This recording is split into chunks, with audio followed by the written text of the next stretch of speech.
आप देख रहे हैं उत्तर भारत। मैं हूं मोहम्मद मुद्दस्सिर। बुलेटिन की शुरुआत हेडलाइन के साथ।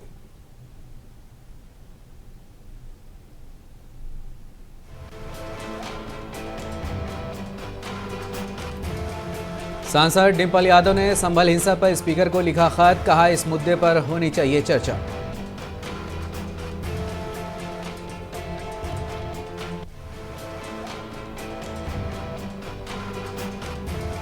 मंत्री सिद्धार्थ सिंह सिन्हा ने संभल हिंसा पर समाजवादी पार्टी पर लगाया आरोप, कहा समाजवादी पार्टी संभल में हिंसा को दे रही है बढ़ावा।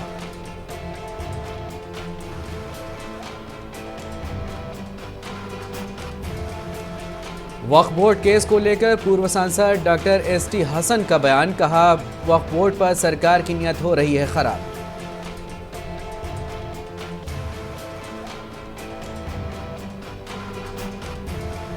बरेली की बेरहम मां का झिंझोड़ देने वाली करतूत, प्रेम संबंध में बाधा बनी बेटी को फेंका छत से, बेटी की मौत, मां हिरासत में।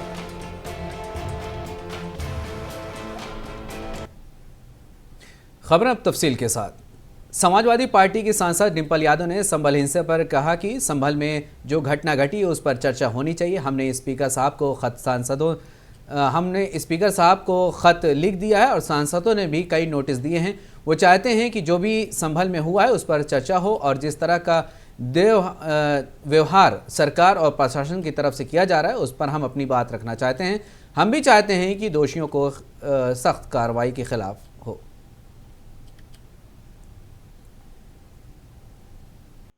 हम चाहते हैं कि संभल में जो घटना घटी है इस पे चर्चा हो और हमने स्पीकर साहब को भी लिख के दिया है और कई हमारे सांसदों ने नोटिस भी डाले हैं, क्योंकि वो चाहते हैं जो भी उत्तर प्रदेश के संभल जिले में हुआ है उस पर चर्चा हो और जिस तरह की अमानवता का व्यवहार जो सरकार और प्रशासन द्वारा दिखाया जा रहा है लोगों के लिए, उस पर हम बोलना चाहते हैं और हम अपनी बात रखना चाहते हैं सदन के पट पर। मैं नहीं समझती उस तरह का कुछ बोला गया, लेकिन हाँ हम चाहते हैं चर्चा हो, जो दोषी है उस पर सख्त से सख्त कार्रवाई हो। कोई एक्शन नहीं हुआ है क्योंकि जो लोग जो न्याय जब दिलाने वाले लोग ही जब अन्याय कर रहे हैं तो उनसे क्या उम्मीद रख सकते हैं। इसीलिए हम चाहते हैं कि संसद के माध्यम से ये आवाज उठे कि जो संभल के जो लोग हैं जिन पे अन्याय हुआ है उनको न्याय मिले। लखनऊ में संभल घटना पर उत्तर प्रदेश सरकार के मंत्री सिद्धार्थ सिंह सिन्हा ने कहा कि इसको सांप्रदायिक मोड़ देने का काम समाजवादी पार्टी कर रही है। इतने पत्थर कहां से आ जाते हैं, उन्हें इकट्ठा भी किया जाता है। किसी ने साजिश रची होगी। पुलिस को अपना काम करने देना चाहिए। चुनाव हारने के बाद अखिलेश यादव बौखलाए हुए घूम रहे हैं।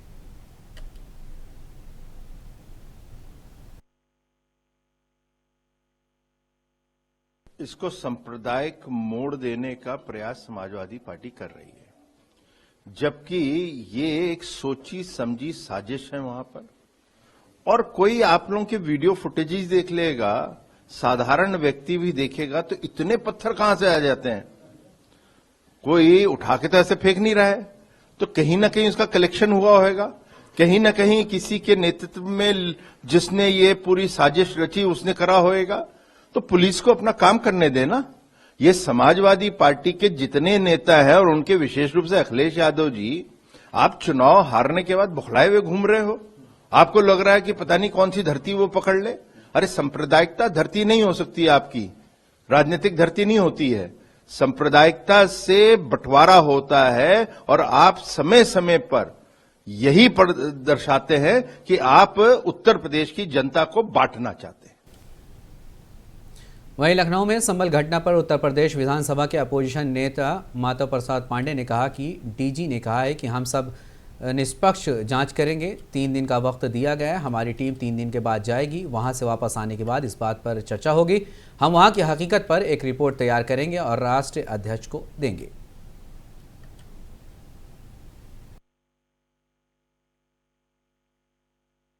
अब भाई हम इसके बारे में क्या कह सकते हैं, पुलिस क्या कर रही है क्या नहीं कर रही है, कि उसका अपना काम है।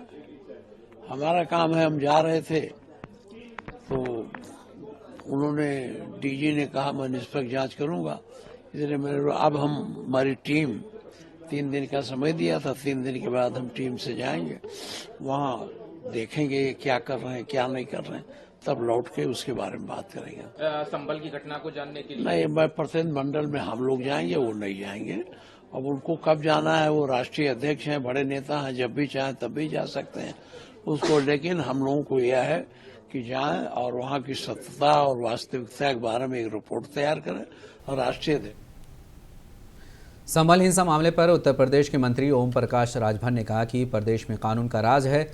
बाबा साहब अम्बेडकर गुरुद्वारा बनाए गए अनुदान में जो व्यवस्था है उस व्यवस्था में सरकार काम कर रही। कोई भी कानून को अपने हाथ में लेगा तो उसको बख्शा नहीं जाएगा। किसी निर्दोष के खिलाफ कोई कार्रवाई नहीं होगी और जो दोषी होगा उसके खिलाफ कार्रवाई की जाएगी। कि प्रदेश में कानून का राज है। बाबा साहब डॉक्टर अम्बेडकर द्वारा बनाए गए संविधान में जो व्यवस्था है उस व्यवस्था में सरकार काम कर रही है। कोई भी कानून को अपने हाथ में लेगा तो उसको बख्शा नहीं जाएगा और किसी निर्दोष के साथ कोई कार्रवाई नहीं होगी। जो दोषी होगा, जो कानून अपने हाथ में लेकर कानून से खिलवाड़ करेगा, उसके खिलाफ कार्रवाई होगी, चाहे वो कोई किसी जाति धर्म का हो। मुरादाबाद के वक्फ बोर्ड केस को लेकर पूर्व सांसद डॉक्टर एसटी हसन ने अपना बयान दिया है। उन्होंने कहा कि ये लोग वक्फ बोर्ड में संशोधन करना चाहते हैं। वक्फ बोर्ड के पास 9 लाख एकड़ ज़मीन है और इस पर उनकी नीयत ख़राब हो रही है। उन्होंने आगे कहा कि वक्फ इस्लामी तरीका है, इसमें चैरिटी होती है। अगर सरकार को बिल लाना है तो उस पर लाए कि जिस सरकार ने वक्फ की ज़मीन को हड़पा है उसे खाली करे।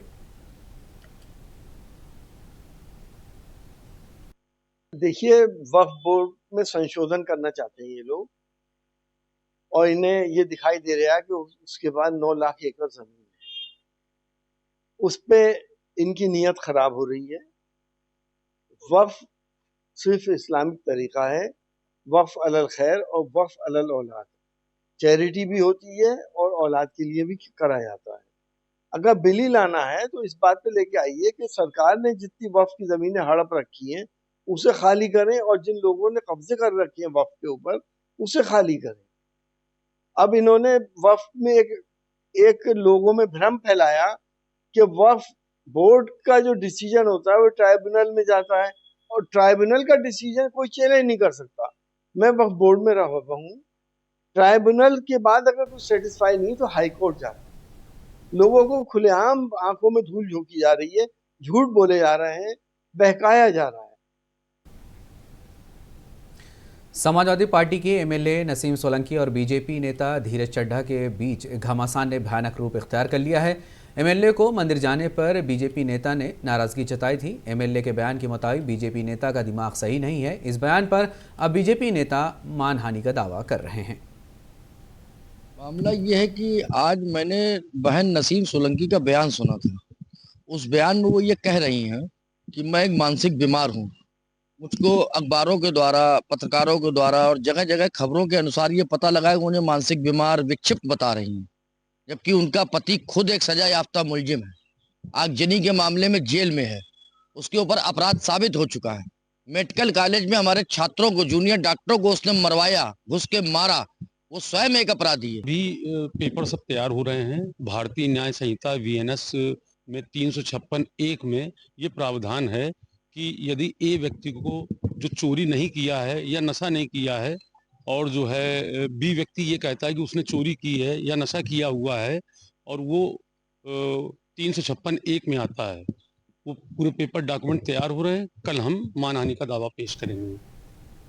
उत्तर प्रदेश में चुनाव आयोग के जरिए उपचुनाव का नोटिफिकेशन जारी होने के बाद लखीमपुर खीरी जिला के पालिया नगर पालिका के अध्यक्ष KP गुप्ता की मौत के बाद खाली हुए अध्यक्ष पद को भरने के लिए एक बार फिर से पालिका नगर में चुनाव का बिगुल बज चुका है, जिसमें 17 दिसंबर को वोट डाले जाएंगे और 19 दिसंबर को रिजल्ट आएंगे।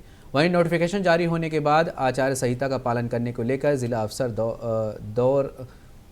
दुर्गा शक्ति के निर्देश पर प्रशासन सड़कों पर उतर चुका है।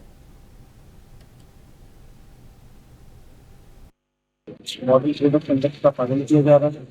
सभी राजनीतिक बैनर वार्ड नगर पालिका में देखा गया है जो नगर द्वारा अतिक्रमण किए गए थे, उसमें आज नगर पालिका और पुलिस बल के साथ हम लोग द्वारा हटवाया जा रहा है और कल तक हमारा टारगेट रहेगा अंदर की गलियों से भी उत्तर प्रदेश के जनपद मुरादाबाद के राजकीय ITI मुरादाबाद में अनुदेशिक हिमालता भारती टीचर पर छात्र दीक्षित यादव ने अपशब्द प्रयोग करने का आरोप लगाया है। उसके साथ ही आज उनके माता और पिता ने ITRS पोर्टल पर मुख्यमंत्री से शिकायत भी की है।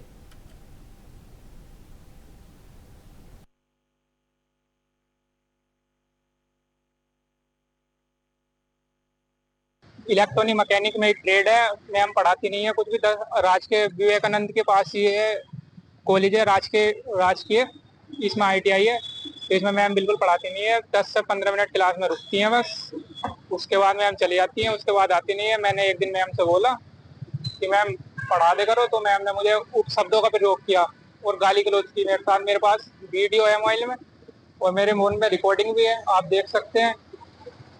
फिर उसके बाद मैम चली जाती है नीचे, फिर आती नहीं, मतलब गेट बंद कराना आती है। मैंने अटेंडेंस के लिए बोला एक दिन, अटेंडेंस भी कह दी कि तेरा क्या मतलब है, तू तो मेरी वीडियो बना ले, ऐसे ऐसे बोलती रहती। अमरोहा के नौगावा सादात थाना क्षेत्र के हादीपुर काला गांव के लोगों ने SP दफ्तर के बाहर धरना दे दिया। ग्रामीणों का कहना है कि 4 दिन पहले गांव के 2 लड़कों को मजदूरी के पैसे को लेकर कत्ल कर दिया गया था। गांव वालों ने दोनों शव को लेकर जब सड़क पर जाम लगाया तो पुलिस ने सुनवाई की, लेकिन इतने दिन बीत जाने के बाद भी पुलिस अब तक एक भी आरोपी को गिरफ्तार नहीं कर सकी है, जबकि उन्होंने कई आरोपियों के नाम पुलिस को बताए हैं।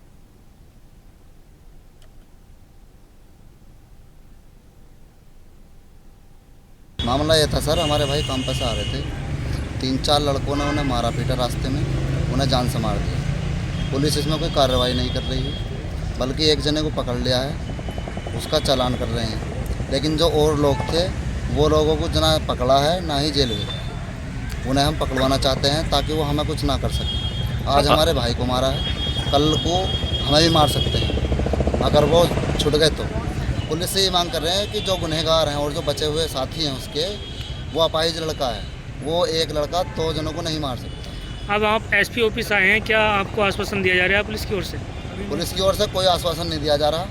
बाकी हम ये चाहते हैं कि जो और गुनहगार हैं उसके साथ लड़के के, वो पकड़े जाएं और उनसे पूछताछ की जाए और वो जेल भेज। वहीं बरेली में एक बेरहम मां की झिंझोड़ देने वाली करतूत सामने आई है, जिसमें प्रेम संबंध में बाधा बनी अपनी बेटी को मां ने छत से फेंक कर मार डाला और पति को हाथ से बताकर बच्ची के शव को अंतिम संस्कार करवा दिया है। जब CCTV फुटेज सामने आई तो पति ने पत्नी के खिलाफ शिकायत दर्ज कराई है। फिलहाल पुलिस आरोपी पत्नी के खिलाफ गंभीर धाराओं के तहत मुकदमा दर्ज करके महिला को हिरासत में लेकर पूछताछ कर रही है।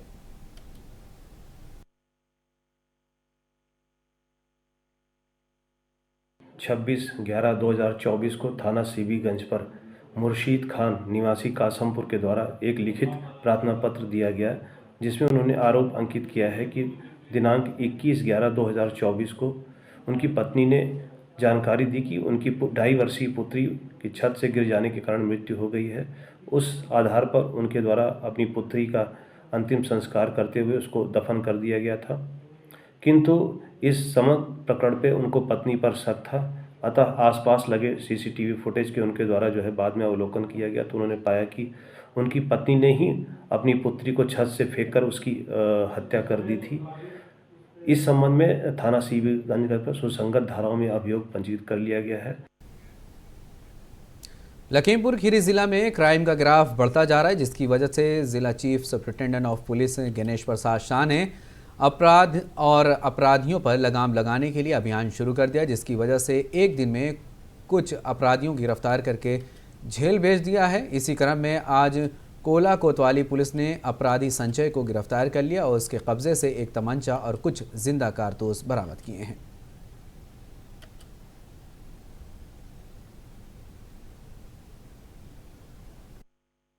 पुलिस अधीक्षक महोदय द्वारा अपराध एवं अपराधियों के विरुद्ध चलाए जा रहे अभियान के क्रम में आज अल्प सुबह गोला पुलिस को सूचना मिली कि एक शातिर अपराधी गोला की तरफ आ रहा है, जिसके क्रम में उसे पकड़ने के लिए बखारी नहर पुल के पास एम्बुश लगाया गया।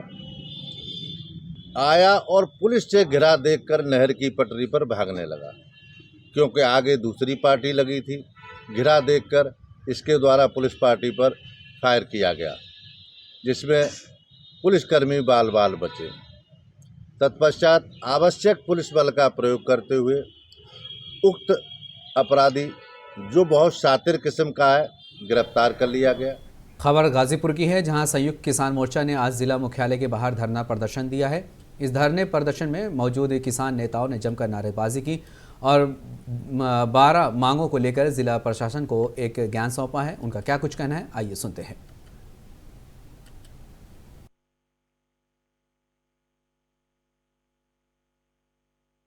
असल में संयुक्त किसान मोर्चे का राष्ट्रीय आह्वान था, जो लिखित समझौता किया था मोदी सरकार ने 9 दिसंबर 1921 को दिल्ली बॉर्डर छोड़ते हुए, उन समझौतों को मोदी सरकार लागू करे, उसको लेके हम लोग आए। उसमें खास तौर से एमएसपी C2+50 के हिसाब से लागू हो और कानूनी गारंटी हो एमएसपी की।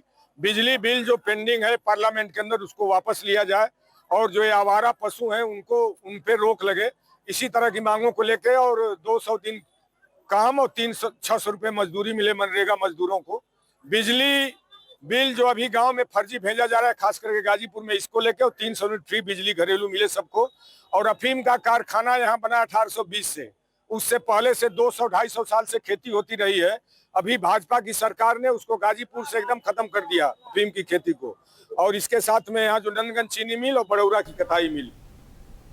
रुड़की के ग्रीन पार्क कॉलोनी और नायशा हॉस्पिटल के खिलाफ स्वास्थ्य विभाग और तहसील प्रशासन ने कार्रवाई की है। बता दें कि रुड़की में फर्जी अस्पतालों के खिलाफ स्वास्थ्य विभाग और तहसील प्रशासन की टीम ने छापा मारा। सबसे पहले ये टीम ग्रीन पार्क पहुंची, जहां पर अल्फा नर्सिंग होम और फोकस नर्सिंग होम पर छापा मारा। इस दौरान कई मरीज अस्पताल में भर्ती नहीं मिले हैं, जिस पर बारे में अस्पताल के डॉक्टर से पूछताछ की गई। वहीं नायशा अस्पताल में एक मरीज मिला।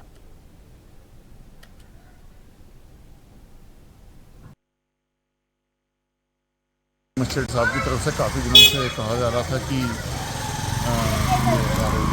रामपुर चुंगी के आसपास के चिकित्सालय यहाँ पर हॉस्पिटल्स हैं, फर्जी हॉस्पिटल खुले हुए हैं, इनमें आप जाके चेकिंग करिए। इसके साथ में उन्होंने फिर तहसीलदार साहब को साथ में भेजा है, उन्याल जी को। तो हमारे द्वारा एक नायशा, फिर SPM, अल्फा, फोकस और एक सागर, 5-6 हॉस्पिटल में छापे मारे हैं हमने। और बाकी सभी के तो कोई पेशेंट नहीं मिला है, केवल एक जगह एक मरीज़ था, तो वहाँ हमने नायशा में बोला है उसको कि कल तक आके अपने सारे रजिस्ट्रेशन के कागज हमको। राज्य के मुख्यमंत्री योगी आदित्यनाथ की हिदायत के बाद भी अफसरों का समय पर कार्यालय नहीं पहुंचने का सिलसिला जारी है। ताज़ा मामला कौशाम्बी के मंझनपुर तहसील का है, जहां रजिस्ट्री कार्यालय के लिपिका गौरव और रजिस्टर निर्माता त्रिपाठी का वक्त पर कार्यालय नहीं पहुंचने की शिकायत मिली, जिसके बाद कौशाम्बी के DM मधुसूदन होलगी ने मामले की जांच करके कार्रवाई की बात कही है। शासन का हमारा टाइम है 10 बजे से लेके 5 साढ़े 5 बजे तक का टाइम है।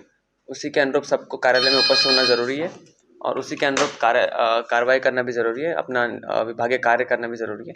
वैसे संज्ञान में आता है तो हम संबंधित अधिकारी के खिलाफ कार्रवाई भी करेंगे और उनको निर्देशित करेंगे कि 10 बजे कार्यालय में उपस्थित होकर अपना कार्य कराएं।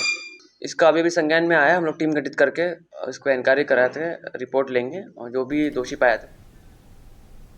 खबर झांसी से है, जहां झांसी मेडिकल कॉलेज अग्निकांड मामले में डिप्टी CM ब्रजेश पाठक के निर्देश पर गठित 4 सदस्यीय कमेटी की जांच रिपोर्ट के आधार पर कॉलेज के प्रधानाचार्य को हटा दिया गया है। साथ ही 3 अन्य को निलंबित कर दिया गया। प्रधानाचार्य डॉक्टर नरेंद्र सिंह को हटाकर उन्हें चिकित्सक शिक्षा विभाग के महानिदेशालय से संबद्ध कर दिया गया है।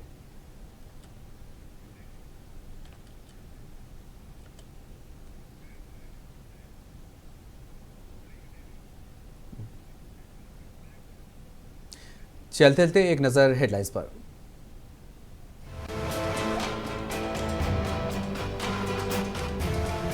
सांसद डिंपल यादव ने संभल हिंसा पर स्पीकर को लिखा खत, कहा इस मुद्दे पर होनी चाहिए चर्चा।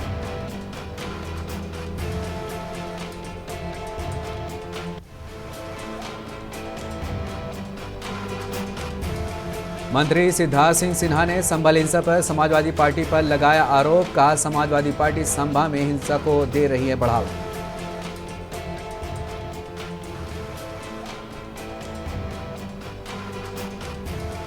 वक्फ बोर्ड को लेकर पूर्व सांसद डॉक्टर एसटी हसन का बयान, कहा वक्फ बोर्ड पर सरकार की नीयत हो रही है खराब।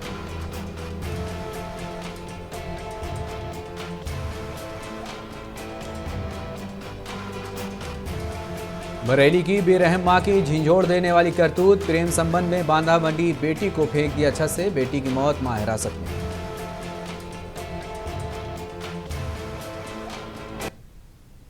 खबरों में फिलहाल इतना ही। आप बने रहिए मुंसिफ टीवी के साथ, मुझे दीजिए इजाजत, शुक्रिया।